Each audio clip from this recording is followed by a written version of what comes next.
5 things you need to do in Cape Town. Hello guys, and welcome to another episode of the Vuga Experience. First of all, let me take this opportunity and thank all the new subscribers. Thank you so much for giving my YouTube channel a chance, and I hope that you will find some motivation for you guys to travel South Africa, travel the continent of Africa, and eventually travel the world. There is so much out there for us to explore, and I hope that this channel will motivate you to wake up and travel. So on this video, I'll be focusing on Cape Town, some of the most beautiful beaches you will find. We've got incredible whale watching spots, V&A waterfront with world-renowned restaurants. If you want to go to work up and see these beautiful colorful houses, an Instagram dream.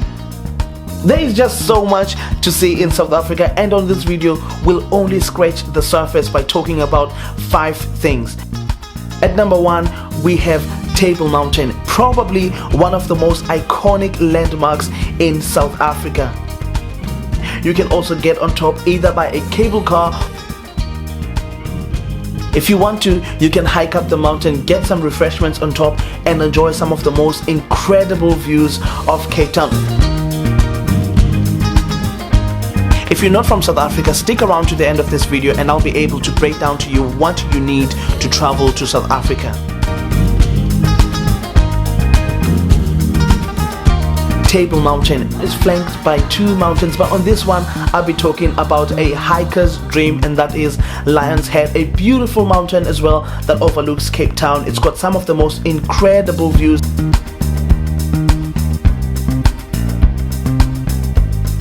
And in fact, it is probably the most beautiful sunset spot of Cape Town. Now, if you are going to go up Table Mountain, please do it at your earliest convenience, because once there are clouds, nobody is allowed to go up. Number 2 on the list is Boulders Beach, which is not only a beautiful beach, but it is also extra special because you can actually find a colony of African penguins.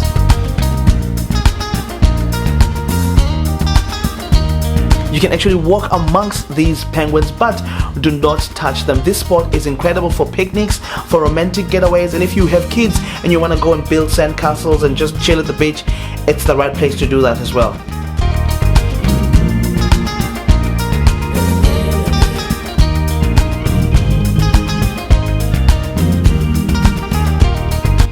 Now, you can't go to Cape Town without a little bit of adventure, and for that one I have got shark cage diving at number 3. Now, I've done this and it's incredible. Now, I would suggest that you do not plan anything else for the day you'll be doing shark cage diving, because it pretty much takes up your entire day, but trust me, it is worth it. I did this, and unfortunately I did not document it well enough for me to use footage or photos of myself doing it, but trust me, you will love it.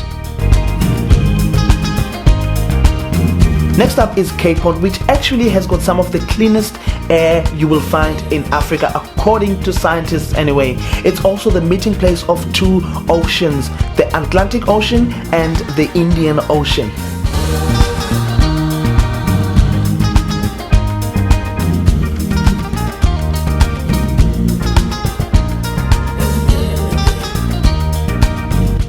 And if you're lucky enough, you can actually see where these 2 oceans meet up.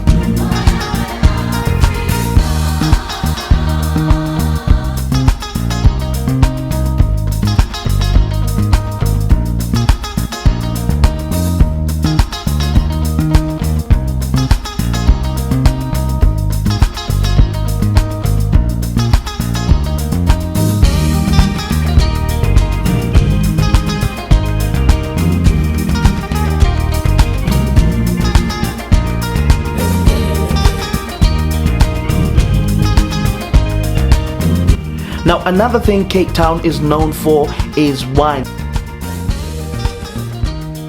with vineyards that sprawl up for acres and acres, growing incredible grapes. Now, there are 2 main wine regions in Cape Town, even though you can find wine everywhere. Those 2 main regions are Stellenbosch and Paarl.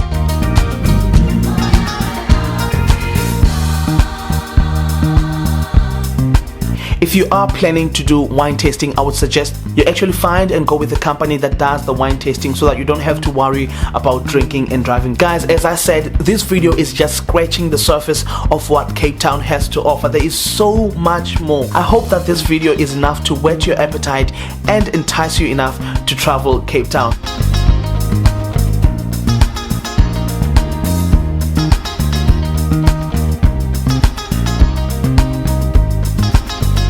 Hi guys, thank you so much for making it to the end of this video. So this is the part where I do a little bit of explaining. So if you are South African, you don't need any paperwork. The only thing you need to do in order to get to Cape Town is book yourself a flight, book yourself a bus, hire a car. In fact, pile your own car up if you have one with your friends and make it a boys trip, a girls trip, or a family trip. It doesn't matter, as long as you get down to the mother city and enjoy what it has to offer. And if you're not from South Africa, if you're Irish, British, or American, you don't need a visa to get into South Africa. You will get an entry permit upon arrival, and it's as simple as that. The only thing you'll need to prove is that you have got return flights and you have got accommodation for the duration of your stay. Now you will be asked the standard immigration questions like how long are you staying, what is the purpose of your visit, what sites will you be visiting, do you know anyone in South Africa? But those are just standard questions that really should not have any bearing on whether you'll be allowed into the country or not, unless immigration officers feel like you are there for nefarious reasons, which hopefully you're not. South Africa is a beautiful country and I encourage everyone to please travel. If you have any questions at all, please hit me up in the comment section below.